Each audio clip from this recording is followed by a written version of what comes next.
There were nights when I would lie completely still, staring at the ceiling of my room, and I would think to myself, I am losing the battle. Not a battle that anyone around me could see, not a battle that had a name in our community. It was something quiet, something buried deep inside my chest, something that started the moment a man I barely knew looked at me and said, I don't think you've ever been asked what you actually want.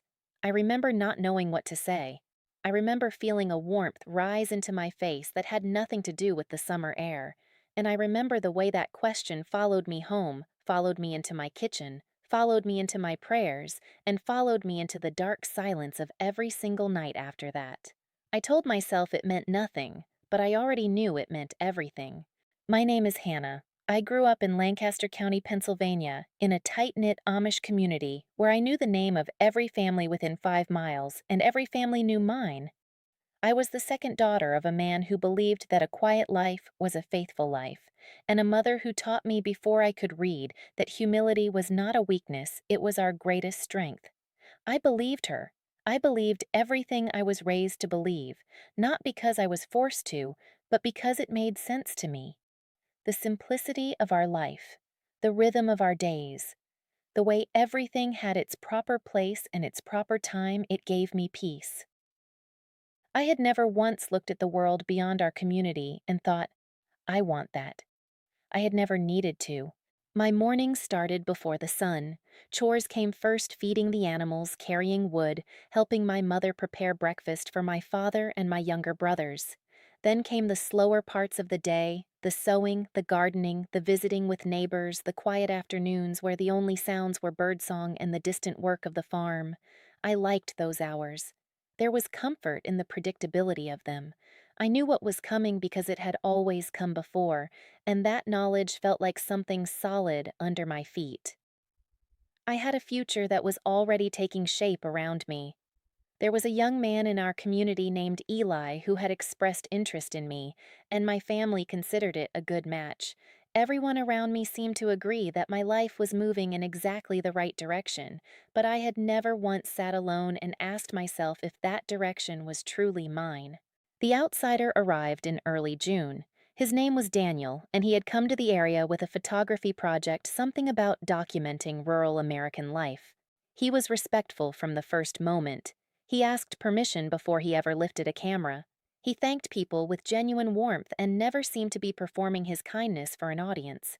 He was soft-spoken but deeply thoughtful, the kind of person who listened to you when you talked, rather than simply waiting for his turn to speak. My father allowed him to photograph our property because he presented himself with such genuine humility that even our most cautious neighbors found it difficult to object. I spoke to him first about something small, the name of a flower growing near our fence. He asked what it was called. I told him. Then he asked if I had planted it myself. I said yes. And then he asked why I chose that one, and something about the way he asked it made me pause. Because people in my world rarely asked me why I chose anything. I gave him an answer, and he smiled like that answer meant something to him. And then he was gone, down the lane with his camera, and I stood there beside that fence for longer than I should have, thinking about a conversation that had lasted maybe 4 minutes. Over the following weeks, Daniel returned several times to photograph different parts of the area, and each time he came near our property, we spoke again, always briefly, always appropriately. There was never anything wrong about any of it, but he was curious about me in a way I wasn't accustomed to. He asked what I read, what I thought about during long afternoons, what I dreamed about as a child.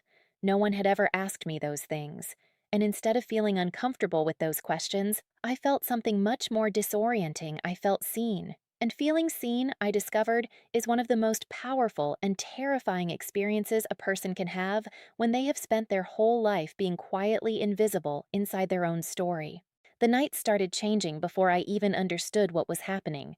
I would finish my prayers, close my eyes, and instead of slipping into the peaceful quiet I had always known, my mind would replay conversations. I would hear his voice asking questions I had never been asked.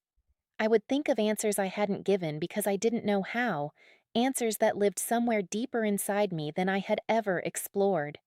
I would open my eyes in the dark, heart beating a little too fast, and I would tell myself firmly, this is nothing, "You are tired. Sleep." But sleep would not come, because the questions he had planted in me had roots now, and roots do not care whether it is convenient for you to feel them growing. I began noticing things about myself that I had never noticed before. I noticed that I had opinions I rarely shared. I noticed that there were things I found beautiful that I had never mentioned aloud to anyone. I noticed that when I imagined my life 10 years forward, the house, the children, the quiet routine, I felt something that I had never let myself examine closely. I had always called it peace, but alone in those sleepless nights, I finally let myself look at it honestly, and I realized it felt more like resignation. That was the first truth he awakened in me. Not feelings for him, not desire, but the simple, terrifying awareness that I had never truly asked myself who I was beneath everything I had been raised to be. Then came the moment that changed everything. It was a Tuesday afternoon, and I was walking back from my neighbor's house when I saw him sitting alone on the old stone wall near the road, looking at something in the distance. I almost turned around. I should have turned around, but I didn't. And he noticed me, and he said quietly, "Can I ask you something honest?" I nodded, and he said, "Do you ever feel like the life around you is beautiful and you're grateful for it? But somewhere underneath all of that, there's a part of you that's never been introduced to anyone, including yourself?" I stood very still.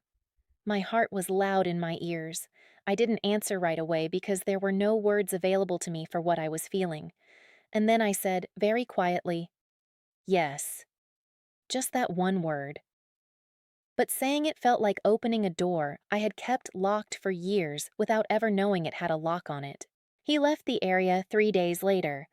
Before he went, he found me one last time and told me that he wasn't trying to disrupt my life, and that he respected everything about the community I belonged to.